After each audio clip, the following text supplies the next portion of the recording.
नमस्कार, welcome to accurate yoga. तो दोस्तों, जैसा कि आपको पता है हमारा रिजल्ट आ चुका है और इसी के साथ में हमारी फाइनल आंसर की भी आई है। कैटेगरी वाइज कट ऑफ भी आ चुकी है और कुछ सब्जेक्ट की जो है परसेंटाइल में जो है स्कोर भी आ चुका है, बट योग का अभी परसेंटाइल में स्कोर नहीं आया है। यदि आप अपना रिजल्ट देखना चाहते हैं तो इस वेबसाइट पर जाकर के सबसे नीचे जाएंगे, कैंडिडेट एक्टिविटीज में जाएंगे, चाहे आप अपने मोबाइल में यूज कर रहे हैं या लैपटॉप पर। तो सबसे नीचे जाएंगे और वहां पर यूजीसी नेट दिसंबर 2022 जो 21 फरवरी 2023 को एग्जाम हुआ था, वो दिसंबर 2022 के रिजल्ट के रूप में जाना जा रहा है, क्योंकि हमारे फॉर्म दिसंबर में 2022 में फिल हुए थे, इस कारण से। और कट ऑफ देखने के लिए आप यहाँ पर जो है अपना cut off subject wise PDF download कर सकते हैं।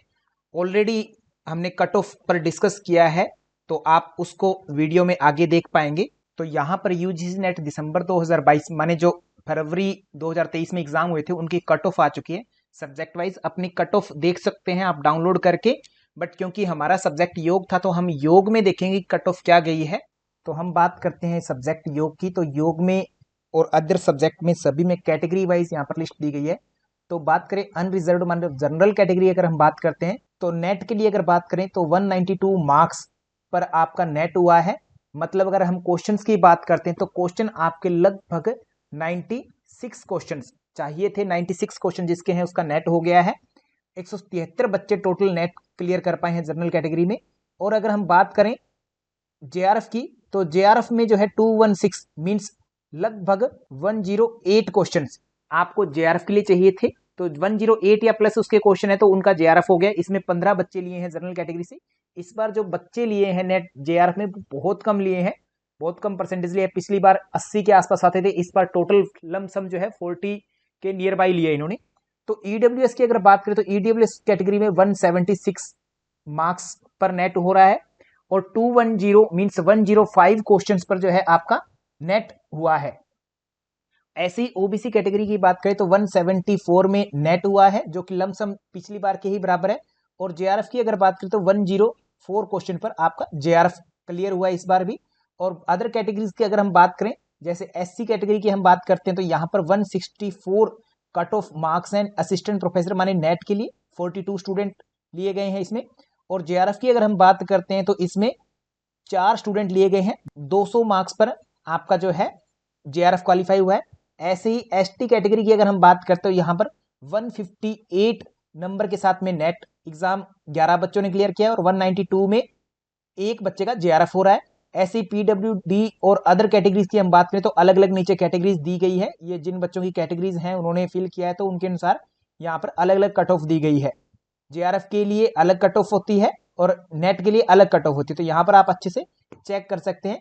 इसी तरह से अगर आप एक स्टूडेंट जो है नीचे भी दिया गया है ये पीडब्ल्यूडी ईडब्ल्यू बहुत सारी कैटेगरीज बना दी है अभी, तो इसमें भी कुछ एक बच्चे का जेआरएफ या नेट जो हुआ है वो भी आप यहाँ पर चेक कर सकते हैं। तो इस प्रकार यहाँ पर अगर देखा जाए तो टोटल 43 बच्चे ऑल ओवर इंडिया सभी कैटेगरीज में से जेआरएफ क्वालिफाई के लिए सिलेक्ट हुए हैं, जेआरएफ हुए हैं।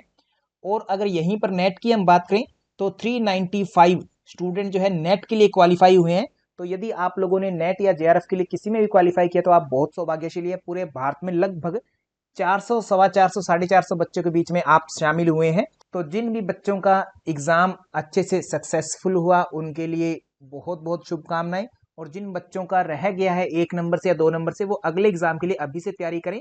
ये एग्जाम ऐसा नहीं है कि आप एक बार में देने का सोचते हो तो पहली बार में ही क्रैक कर लेते हो। अभी आपका एग्जाम का लेवल बढ़ गया है, क्योंकि योग एक सब्जेक्ट नया है तो कुछ टाइम तो 1-2 अटेम्प्ट तो बच्चे को ये समझने में लग जाते हैं कि एग्जाम होता क्या है, पैटर्न क्या है। हालांकि बच्चा सोचता है कि मैं फर्स्ट टाइम में कर दूंगा, बहुत सारे बच्चे कर भी देते हैं, अच्छी बात है। बट अगर एक बेसिक बच्चा है सामान्य सा तो उसे 1-2 अटेम्प्ट तो ये समझने में लग जाता है कि एग्जाम का पैटर्न क्या है, किस तरीके से आता है और क्या पूछा जाता है, समझने में ही लग जाता है। तो इसलिए आप जो है अगर देने की सोच रहे हैं, जेआरएफ करने की या नेट जेआरएफ जो भी करने की आप सोच रहे हैं, तो आप अभी से अपनी तैयारी जो है सिस्टमेटिक रूप से स्टार्ट कीजिए। और एक बार फिर से मैं उन विद्यार्थियों से विनती करता हूं जो भी मेरी बात को सुन पा रहे हैं, जिन्होंने भी एक्यूरेट योगा के माध्यम से स्टडी की है, उनका रिजल्ट में अच्छा पॉजिटिव रिस्पॉन्स आया है, जेआरएफ या नेट हुआ है, तो वो प्लीज़ अपनी डेट ऑफ बर्थ और एप्लीकेशन नंबर हमें भेज दें। बजाय स्क्रीनशॉट भेजने की बजाय अपने रिजल्ट का एप्लीकेशन नंबर और डीओ भी भेजें, ताकि हम खुद उसको अच्छी क्वालिटी में डाउनलोड कर सके और उसको एक रिजल्ट के रूप में प्रिपेयर कर सके। So thank you to all, धन्यवाद आप सभी का। और जो दूसरे विद्यार्थी जो रह गए हैं, जिनका एग्जाम नहीं हुआ है, वो बच्चे जल्दी से जल्दी अपनी तैयारी शुरू करें ताकि नेक्स्ट एग्जाम में आपका भी नाम पॉजिटिव रिजल्ट में आए, अच्छा स्कोर आए, आपके घर वाले भी आप पर नाज कर सके, आपको खुद पर प्राउड हो सके। तो उसके लिए तैयारी आपको अभी से करनी पड़ेगी, और बिना तैयारी के आप एग्जाम नहीं कर पाओगे। और ये ध्यान रखना, दुनिया में कोई भी एकेडमी कभी भी आपका एग्जाम क्रैक नहीं करवा सकती है जब तक आप अपनी सेल्फ स्टडी नहीं कर सकते हैं। तो हमने किसी का भी नेट या जेआरएफ बिल्कुल नहीं करवाया है, हम बिल्कुल क्रेडिट नहीं लेंगे इस चीज का। कोई भी एकेडमी, इवन हम भी जो है आपका एग्जाम नेट या जेआरएफ कुछ भी नहीं करवा सकते। पूरी की पूरी जिम्मेदारी एक विद्यार्थी की होती है। तो यदि आप एक एज ए विद्यार्थी खुद जिम्मेदारी लेकर के पढ़ना चाहते हैं, तो आप हमारे साथ जुड़ करके बेस्ट डायरेक्शंस ले सकते हैं नेट जेआरएफ के लिए। और उसमें आप सिस्टमेटिक रूप से, आपको सिलेबस अवेलेबल हो जाता है जिसमें आपको quizzes, PYQs, special recordings, live class और लाइव क्लास की रिकॉर्डिंग, कंप्लीट मटेरियल एक ही जगह मिल जाता है। तो आप अपनी तैयारी सुचारू रूप से कर सकते हैं और अपने ऊपर कॉन्फिडेंस रख करके आप अपना एग्जाम क्रैक कर सकते हैं। So thank you to all, धन्यवाद आप सभी का, थैंक यू सो मच।